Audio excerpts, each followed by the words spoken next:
Hi everyone, I am very excited because today I am sharing this jewelry expert talk with Benoît Repellin, who spent more than 9 years at Sotheby's Jewelry before joining Phillips 2 years ago as head of the European market before rapidly growing into the worldwide expert at Phillips Jewels. How do you become such a jewelry expert? So before joining Sotheby's, I studied history and art history. So I have a master's degree in history and art history and a second year in law. And then I worked some time in a local auction house in Lyon. And then I did my GA, the Gemological Institute of America, and became a graduate gemologist before joining Sotheby's in 2012. Have you seen some differences from joining a small auction house into one of the biggest names into another big name of now what is one of the most eminent jewelry house when it comes to vintage jewelry? Yeah, absolutely. So when I was working in Lyon, it was very much like helping with the day-to-day work and doing everything you do in a local auction house. It was very interesting because you really work with the auctioneers, you work with every department. So it was also very interesting after studying history and art history to see all these works of art. After the GA, I really realized, I knew that my passion was jewelry, but that confirmed my interest into jewelry and gemstones. And then at Sotheby's, I joined as a cataloging assistant and then became cataloger, associate specialist and head of Magnificent Jewels and Noble Jewels sales, before joining Phillips as head of Europe first to grow the jewelry market because we didn't have any jewelry presence in Europe for Phillips. So I joined in February 2022. And then it became a more global role. So it was very interesting to also see all the steps. And as a cataloger, you see a lot of jewels, and the more you see, obviously, the more accurate your eye becomes. And what made you so fascinated about vintage jewelry? I don't really know where it comes from. My father is an appraiser, so we receive auction catalogs at home. And I've always been drawn into the jewelry auction. So I was tearing the pages away and keeping them and looking at the prices and the results. I've always been fascinated by jewels, and when I studied history and art history, I still had this in mind. I thought even being a designer at the beginning, but I'm not talented enough. So I did to go more the specialist route, and I've never regretted it. And it's interesting how we can draw a lot of parallels between the watch auction, the collectors, and the jewelry world, because to some extent you have the same lexicon, collectors, appraising, biddings, auction, but the mentality is very different, and also in the way people approach jewelry. For example, obviously, we know that more than 90% of the watch market is dominated by Rolex and Patek. Is there for jewelry such designers or eras that are very much sought after or that people get really interested in? Yeah, definitely. The Art Deco period has always been quite fascinating for clients and collectors. Actually, next year we're celebrating the 100th anniversary of the Exposition Internationale des Arts Décoratifs et Industriels Modernes. But we see really an interest in every period of jewelry, and we see more and more collectors that see the interest of the 19th century, the 1960s, 50s, etc., as long as the jewel is typical of the period where they were made. And then in terms of jewelry designers, the French names remain really at the top: Cartier, Cleef Arpels, Boucheron, Chaumet, but also Bulgari, Tiffany, and then you have also contemporary designers like Jarre, Emerlet, Taffin, and other names that are also very sought after by collectors. Would Belperron and Boivin be part of these two categories when it comes to also the different periods where you know that, oh, this is a Boivin from the 40s, or no, this is a Boivin from the 70s. It's almost like, when you think about, oh, Rolex from the 2010 is very different from the 1950s. Does the value is there such a big differential in terms of pricing and biddings than the one we have in watches? Definitely. Boivin, the early works of Boivin, the 19th century and early 20th century. And then when Jeanne Boivin took over after the death of René Boivin, really the 20s, 30s, when Suzanne Belperron was designer at Boivin, and when, also after she left, were the most sought after pieces and the ones that achieved the best prices at auction. But I think there is really an interest also to see the evolution of the style, and also the 50s and 60s with all the different designers that were employed and hired during this period. There was Juliette Moutard, there was Marie-Caroline de Brosse, there was Marie-Christine de Lamaze, etc.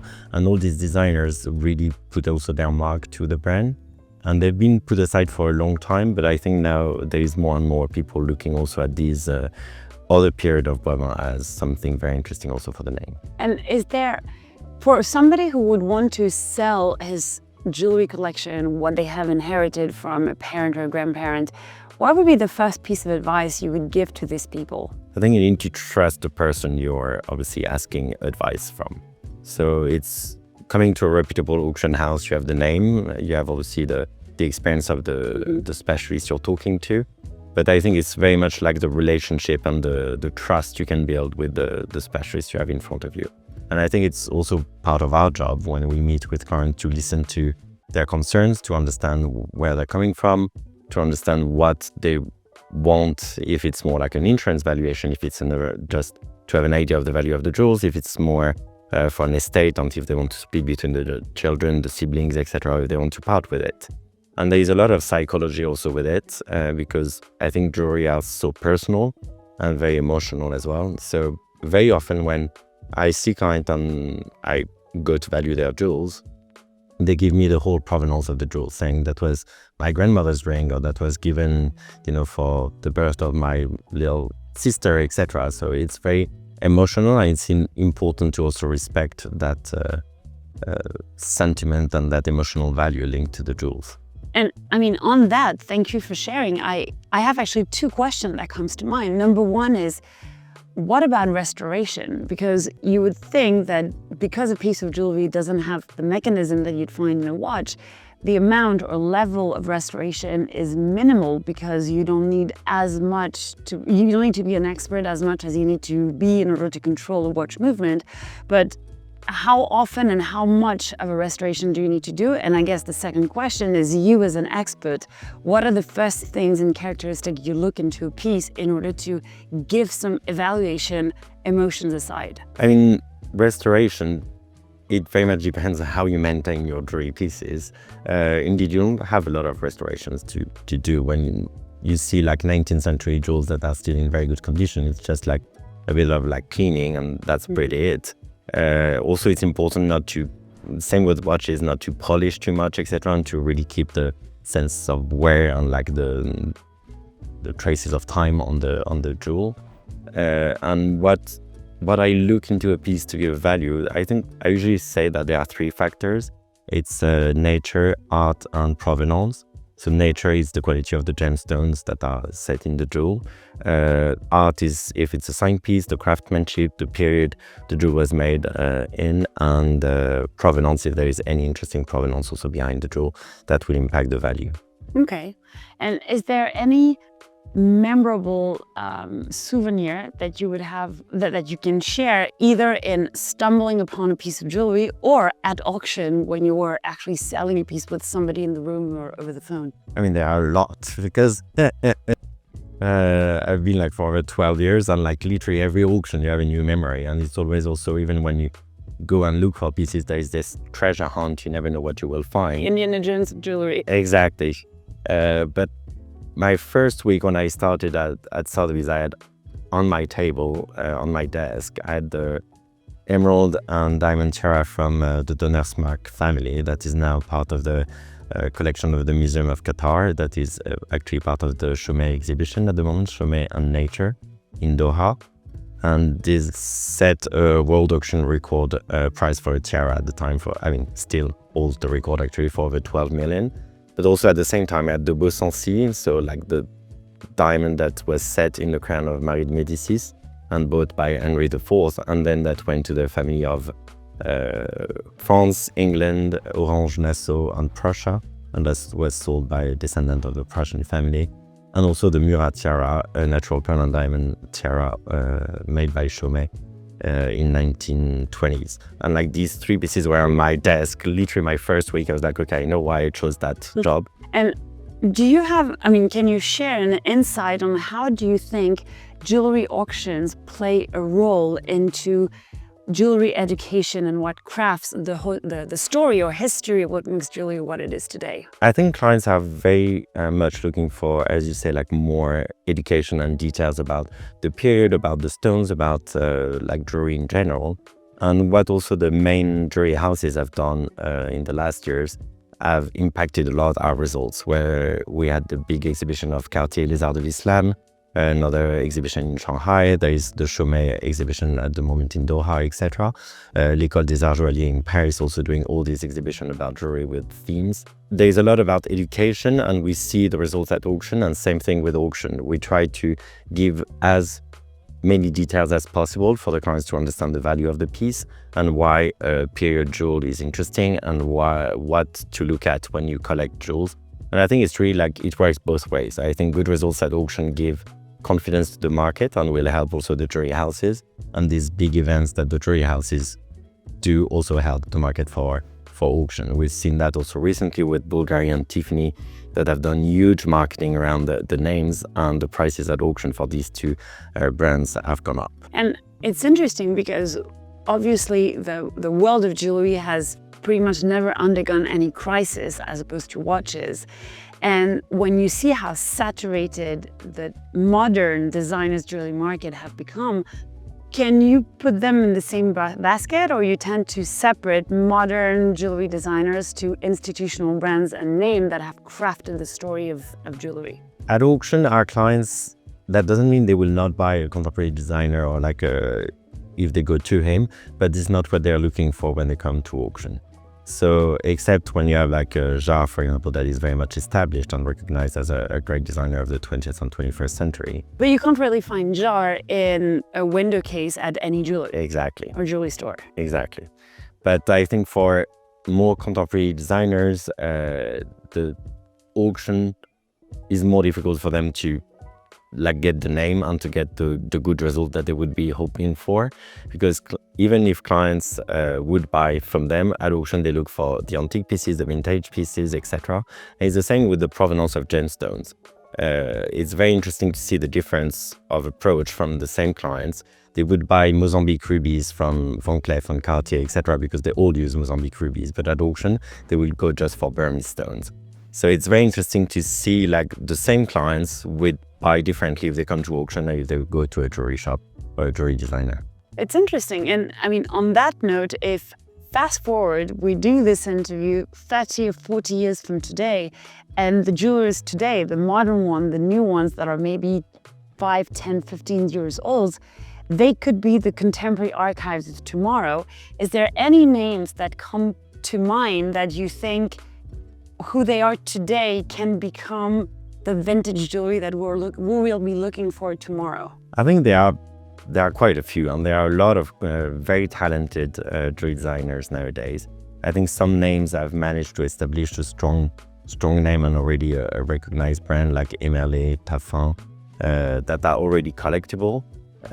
But I think you have many more jewelry designers that have appeared sometime at auction or are still building their portfolio and clientele, etc., that will probably be interesting in a few years indeed and appear on the market at auction. And I mean, I'm guessing you do buy jewelry for yourself. What would be, is there any piece that you can share that either was your first piece or a crush that you had or a memory from travel or... Well, I don't remember which one I bought first. I mean, the first one I got was the medal from my baptism, but then I have a lot of cufflinks because they are easy to wear jewels for a man, I guess. I like brooches as well, even if I never wear them, but I do buy indeed pieces, and then because I don't really have any occasions to wear them, I send usually the list to my sisters and my mom before weddings, etc., saying pick the ones you want to wear. They're meant to be worn. So I think really jewels are meant to be worn. Even if you collect them, it's nice to enjoy them and to play with the jewels as much as you can. I mean, jewelry, they're much rather be worn than just take the dust inside a safe. So my grandmother used to always tell us, if you have jewels in a safe, you might as well wear them, and at least the day it gets stolen or you lose it, you will never regret not having worn them. And if you have jewels in a safe, you should come to us. And we're happy to find them in your home. And plus, a lot of it got stolen, but I still do wear visas here and there. But that's why it's also interesting to see how jewelry has evolved, especially, I mean, obviously, there's nothing comparable to auction houses and the job you do. But when you look at all the stores, from department store to concept stores to even high-end luxury stores that carry institutional brands, they have those even more modern designers, if we may call them this, that are part of that fill the pages of like fashion magazines that you can spot on Instagram. It's something you can buy on the counter. How would that fall into the same market, the same client, the same analysis when you look at those pieces of jewelry? Or for you don't consider them as much because it's just a daily accessory that technically is sparkling, but it's not what you're used to and what is considered as genuine jewelry. No, I do consider, and I think there are really great talents. It's just that it's a very different market, and clients come to auction for very specific things. And as I said, it's very, like, they buy very differently if they go Rue du Rhône or Place Vendôme or if they come to auction houses. So I think this is why we're like quite specialized. We try to have very curated sales, really focusing on pure jewelry, like obviously the big names, if there's anything with provenance and important gemstones. As a young collector who would want to buy his or first piece of jewelry at auction, what is the first piece of advice you can give that person? Buy what you like. Like a lot of people saying like, oh, how do you invest in jewelry? What are the best pieces to buy, etc. No, don't look at it as an investment. Buy what you like, what you will be able to wear, and then it will end up being a good buy. Obviously, then you need to look at the quality of the gemstone, the craftsmanship, look at the jewel on the other side to see how it's made, if it's flexible, if it's well articulated, and if there is obviously any signature, any marks, if there are French marks or other from other countries. And then make up your mind, but make sure you buy the piece. Also, it goes the same way with gemstones. I found that a lot of collectors, both watch and jewelry collectors, attend auction to buy a stone that is either mounted or unmounted in order to either keep it or reset it into a piece of jewelry. Has that grown over the years, or it's always been something that you have seen in buyers at auction? It's always been the case, but we see more interest in older stones nowadays. Like, for example, the charm of the old cut for diamonds is very, very popular, but we will find it easier nowadays to sell old European cut or old mine cut than a brilliant cut diamond at auction. Okay, and what do you think, I guess it will be the ultimate and the million-dollar question, is how do you foresee the future of jewelry, and what are the upcoming trends that are shaping based on the request that you have or the interest in the market? Yeah, I wish I knew. I mean, we definitely see the evolution, like for example, the Art Deco period has always been very popular, as I mentioned, but like the 60s, 70s were less considered, and then they really came back into fashion and were very much en vogue. But we see now also the 80s and 90s really coming back into fashion. So I think it's really... And things about cycle? Yes, it's cycle, but also like each period is interesting. You should look at what is specific of the period. Why does this piece make it to the art history of jewelry in that period? It will be interesting to know what will be in the 2000, 2010, 2020, and what will come to the market. That would be a good bet to do. Like, I think 30 years from today, this is the brand I would have invested in. I guess time will tell. Absolutely. Benoît, thank you very much for your time. Leona. And congratulations again for the latest auction, and we'll look forward to the upcoming ones. Absolutely. Thank you very much.